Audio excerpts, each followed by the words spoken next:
Aloha, and welcome to another episode of Question of the Week here with Honolulu Christian Church and Evidence and Answers. Well, we've been talking a lot about the resurrection for the last couple of weeks, and I want to spend today talking about some new evidence for the resurrection that has appeared in the last couple of decades. Now, many of us are familiar with the creed we find in 1 Corinthians 15 verses 3 through 7. Paul states, "For I delivered to you as of first importance what I also received, that Christ died for our sins in accordance with the Scriptures, that he was buried, that he was raised on the third day in accordance with the Scriptures, and that he appeared to Cephas, then to the 12. Then he appeared to more than 500 brothers at one time, most of whom are still alive, though some have fallen asleep. Then he appeared to James, and then to all the apostles." Well, we know that this is an ancient creed recited by the early Christians when they began preaching the gospel soon after the resurrection. Now, within the last few decades, however, scholars from all persuasions, atheists, skeptics, liberal, evangelical, have come to agree that this early creed of 1 Corinthians chapter 15 verses 3 through 7 dates back to within 3 to 5 years of the cross, most likely earlier than that. Now, this conclusion that they have arrived at has significant implications and builds another powerful case for the resurrection of Jesus Christ. Remember, one of the key criteria historians look for when authenticating a historical event is this: are there early eyewitness testimonies or historical references? Remember what we've been saying for the last couple of weeks. Historians agree it takes about 2 to 3 generations, 80 to 100 years, for legends to develop. The reason is the eyewitnesses who can verify your accounts as true or dismiss them as false need to die and pass away from the scene in order for misinformation or exaggerations or mythical elements to start creeping into the text. So if there are historical records that can be dated to within the first generation, you have a strong case for the historical authenticity of a particular event. Now, when it comes to the resurrection of Jesus, we have the 3 Gospels, Matthew, Mark, and Luke, which we can date to within 20 to 30 years of the cross. And if you include the book of Acts, then those 4 date to within about 20 to 30 years after the cross. And if you include Paul's letters now in the New Testament, that dates to within 20 to 30 years after the cross. All right, so here you have several works that are written well in the lifetime of the first generation, well within the lifetime of the eyewitnesses. And these, remember we stated, are early accounts written in the lifetime of the eyewitnesses. So the Gospels, the book of Acts, Paul's letters build a strong case for the authenticity of the resurrection. But now we have a historical reference. We can date within a year of the cross, and this is exciting. Now, the passage of 1 Corinthians 15 verses 3 through 7, it opens with, Paul saying, "For I delivered to you as of first importance what I also received." So this creed precedes Paul, okay? It's something that he says he received.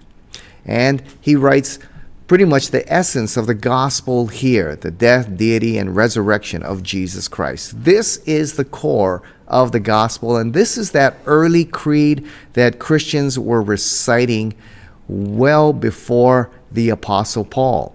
Now, in recent years, New Testament scholars and historians have studied this creed, and they've come to realize we can date this to within 5 years of the resurrection, most likely within a year of the resurrection. And I would reasonably conclude that it's weeks after the resurrection.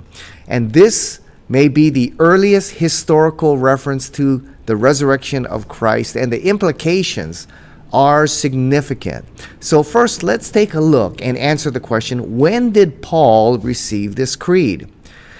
Remember, historians say it takes about 80 to 100 years for legends to develop. Now, Paul, and New Testament scholars agree on this one, wrote 1 Corinthians, all right? And he wrote it in about 56 AD. That's 25 years after the resurrection. When was Paul in Corinth? Well, he was there in 51 AD, and that date is undisputed. And Paul says it was there at Corinth he delivered this gospel to them, which he received. Now, we know Paul was in Corinth in 51 AD because in Acts chapter 18, it says he was brought before a Roman proconsul named Gallio. Well, Roman records record that Roman proconsuls serve for 1-year terms. And we know when Gallio served because we found a Roman inscription there at Delphi near the temple of Apollo there in the country of Greece. And there's an inscription there called the Gallio inscription there, written by the Emperor Claudius, dating that Gallio served between 51 and 52 AD. Claudius writes here in this inscription of receiving advice on a subject from a proconsul named Gallio. And the Roman senator is reporting that he dismissed the charge that was brought up by the Jews against a person named Paul. So this date is so firmly established. It's really the linchpin from which we place other events of the New Testament here. So Paul preached this creed in 51 AD to the Corinthians, which he said he received. Now, he received it much earlier than that, but 51 AD would be about perhaps 20 years, using round numbers, after the resurrection of Christ. That's pretty early, but we can date this creed even earlier. Paul says here that he received this creed. Now, when did he actually get it? Well, the majority of New Testament scholars have come now to agree that he got it within 3 to 5 years of the cross. All right. For example, Gerd Ludemann, he's an atheist professor of New Testament at Göttingen, Germany, right? Someone that would deny the miracles of the gospel and the resurrection. But he states this, he says, the elements in the tradition are to be dated to the first 2 years after the crucifixion of Jesus, not later than 3 years. The formation of the appearance traditions mentioned in 1 Corinthians 15, verses 3 to 8, falls into the time between 30 and 33 CE. Robert Funk, a non-Christian scholar, one of the founders of the Jesus Seminar, and this group rejects 80% of the Gospels as mythical. All right. So here's another man who doesn't hold to the resurrection and the miracles of Christ, but he writes this. The conviction that Jesus had risen from the dead had already taken root by the time Paul was converted, about 33 CE. On the assumption that Jesus died about 30 CE, the time for development was thus 2 to 3 years at the most. Here's another founder of the Jesus Seminar, and this man appears to have atheistic leanings here, probably holds to the naturalist worldview. Dr. John Dominic Crossan, another New Testament scholar here who rejects nearly 80% of the Gospels and the resurrection. But he says this, Paul says in 1 Corinthians 15, verse 3, I handed on to you as of first importance, which in turn I received. The most likely source and time for his reception of that tradition would have been Jerusalem in the early 30s. One of the most well-known critics of the New Testament is Bart Ehrman. And Bart Ehrman writes that we could date this creed to within 1 year after the cross. That's how convincing the evidence is. Now, when did Paul receive this creed? Well, here's what New Testament scholars are saying. Paul came to faith in Christ. He had an encounter with Christ on the Damascus Road about 1 to 2 years after the resurrection. So we're using round numbers here. Let's say Christ was crucified in 30 AD. That would make the resurrection about 30 AD. So Paul came to faith in Christ somewhere around 31, 32 AD. But in Galatians chapter 1, verse 17, he said after that, he spent 2 years in Arabia and Damascus. So he went out there to the desert to reflect and think about all that he had studied and learned, the scriptures that he knew so well, and reflected on his encounter with Christ for 2 years. Then he says in verse 18 of Galatians chapter 1, after 3 years, I went to Jerusalem, and there I met with Peter and the other apostles. And most New Testament scholars agree, this is the time that Paul received that creed. All right, so that's within 3 years of the resurrection. Now, Paul received it. All right, who did he get it from? Well, he got it from the apostles, right, who had been eyewitnesses, who had been preaching this already for 3 years. So it's most likely that they came up with the creed well within a year of the resurrection. And this creed is something that they passed on to other early disciples who then had to memorize it and then pass it on. So we can date this creed to within 1 year of the resurrection. That's why someone like Bart Ehrman, a critic of the New Testament, will concede that we can date this to within 1 year of the resurrection. Very early reference to the resurrection. Now, how does this compare with other historical works of religious leaders out there? Well, when it comes to Buddha, the earliest biography we have of Buddha comes 600 to 900 years after the death of Buddha.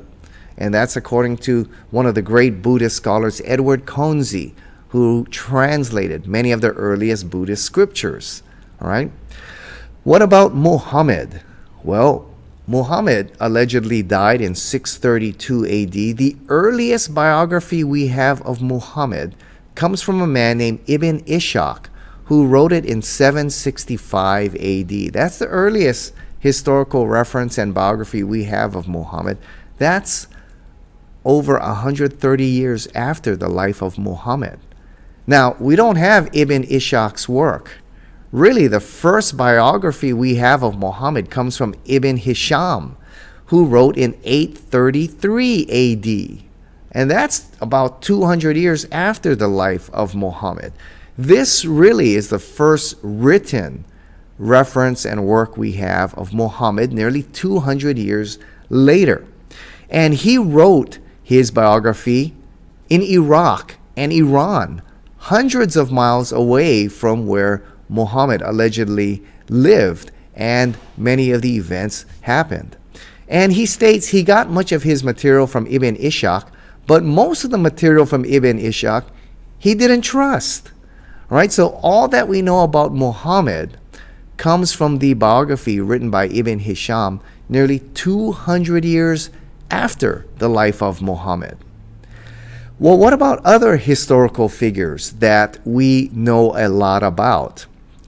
For example, Alexander the Great. No one really doubts that he existed and accomplished really the incredible things that he accomplished.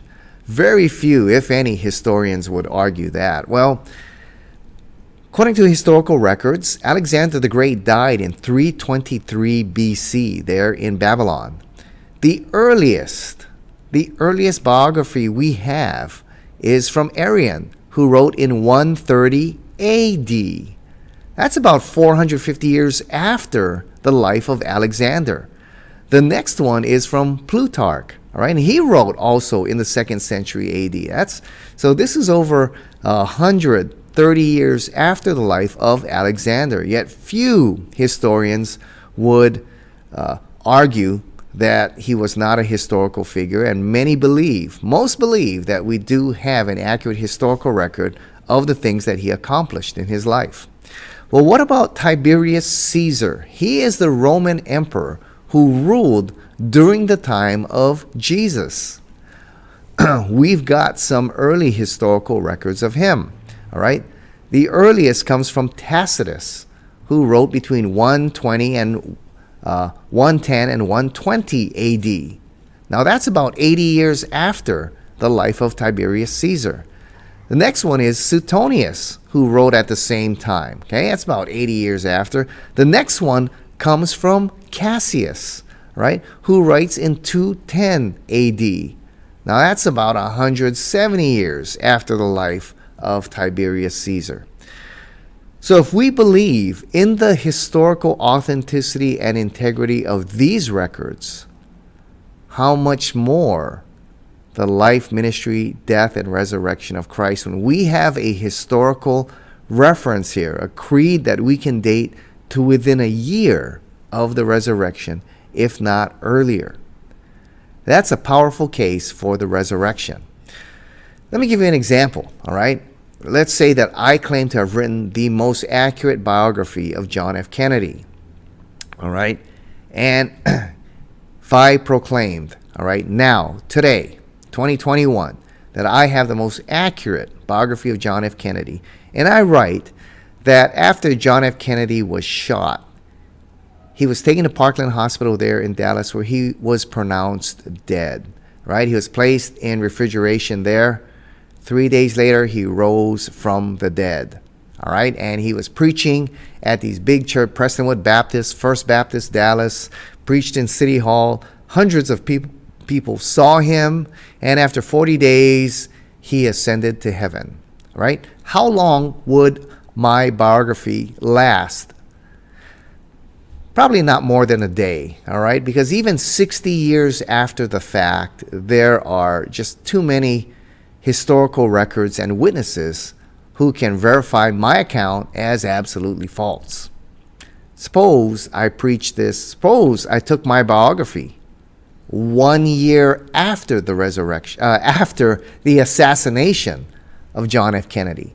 Suppose I brought my biography to Dallas, Texas, where it actually happened, 1 year after the resurrection, and I began proclaiming my message.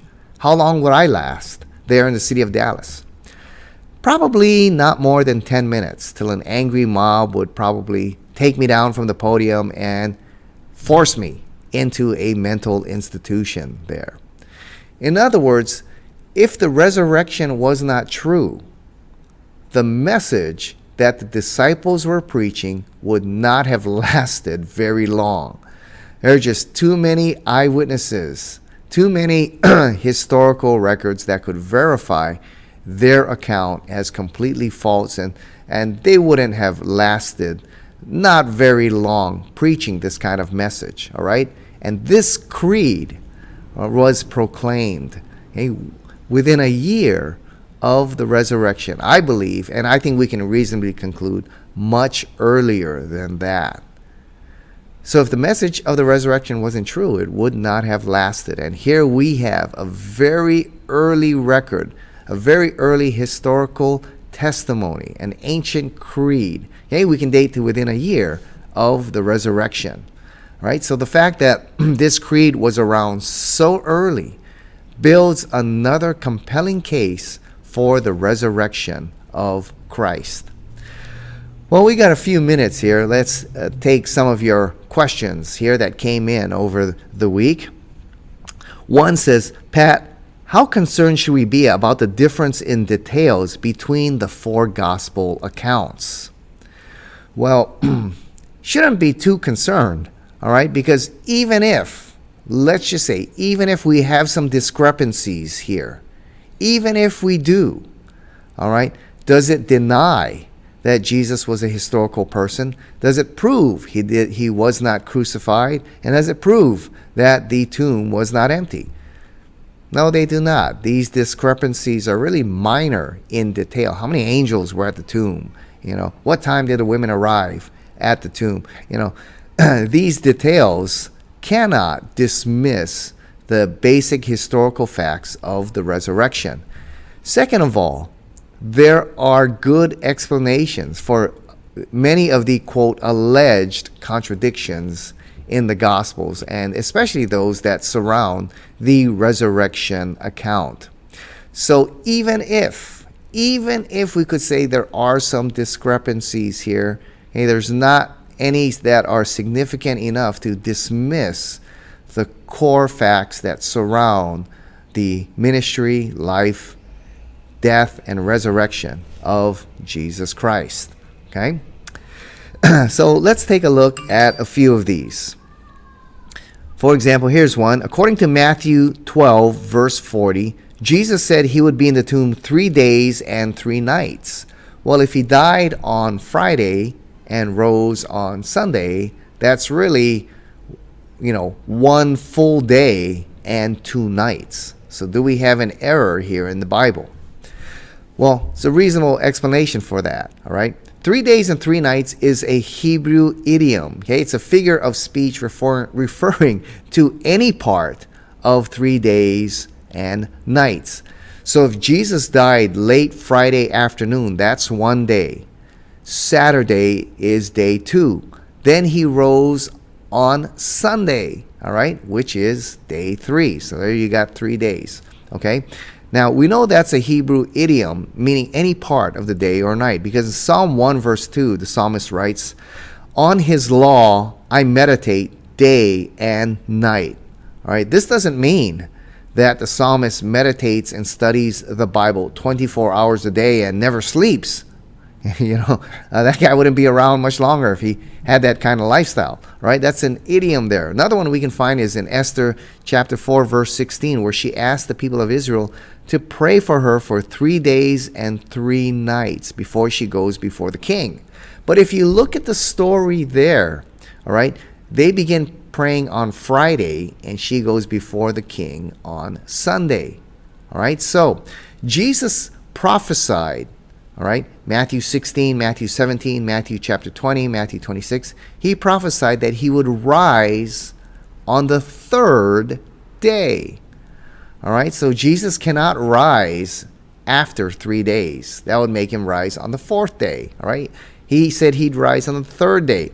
So the phrase can be understood that Jesus was saying, within 3 days and within 3 nights, I will rise again. So Jesus died late Friday afternoon. Okay, that counts as 1 day.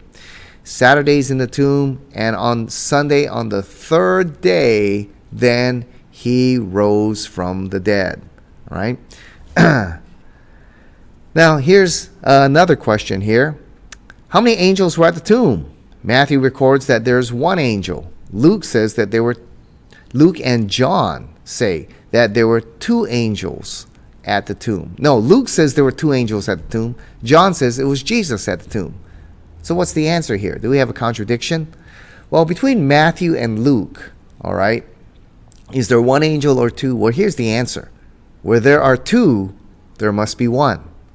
Okay? Where there are 2, there must be 1. Matthew states that there was 1 angel at the tomb, all right, because only 1 spoke to the women. Matthew doesn't say there was 1 and only 1 angel. Then you'd have a contradiction. But Matthew only records 1 because only 1 spoke with the women. Luke tells us there's 2. All right, so where there's 2, then there must be 1. All right, John says Jesus was at the tomb and spoke to Mary Magdalene. Well, what happened here? You got to put all the Gospels together. The women went to the tomb, and the angel said to them, he's not here, he's risen. Go tell the disciples. They run and tell the disciples. Peter and John come running to the tomb. They find that it's empty, and they go back. And the women come back. All right? They come back after Peter and John have departed. They also return back to the tomb, and Mary Magdalene is weeping. And there she encounters the resurrected Jesus Christ there. So there, you don't have a contradiction. You need to understand the text correctly, and many times you need to put the text together, and you get the full picture of what happened, and it often answers the alleged contradiction here. Here's the final one that we'll go through here. It says here that in the Gospel of Mark, it says that Jesus was crucified in the 3rd hour. John says, however, that Jesus was on trial in the 6th hour. So how can it be that Mark says he was crucified in the 3rd hour, but John says on the 6th hour he was still in in the trial. How is that possible? Well, you have to understand, Mark goes by Jewish time. John goes by Roman time. All right? Now, Mark follows Jewish time, which begins at sunrise, 6 a.m., while John follows Roman time, which begins at midnight. All right? So Mark says Jesus was crucified in the third hour, 6 a.m. The third hour would be 9 a.m. Jewish time. John says Jesus was on trial in the sixth hour, Roman time. So from midnight, the sixth hour would be 6 a.m. So Jesus was on trial at 6 a.m. And then early in the morning, he was sentenced to be crucified about 9 a.m. All right, so there answers that another, quote, alleged contradiction in the Gospels. So when you put the Gospels together, all right, and you look in their context, often many of these alleged contradictions are indeed answered. Well, that's about all time that we have. Remember, if you have any more questions, send them to me at pat@evidenceandanswers.org, pat@evidenceandanswers.org. And you want to study more on this issue and others that I've covered, I encourage you to go to our website at evidenceandanswers.org, evidenceandanswers.org. And also, don't forget to hit the subscribe button or the like button here on the Honolulu Christian Church webpage or on my YouTube channel there. Just type in Patrick Zukeran and you'll see my YouTube page there. And don't forget to subscribe and hit that like button so you can be updated on all that we do and all the new videos that come out. So thanks for being here with us. We look forward to seeing you again here on another episode of Question of the Week.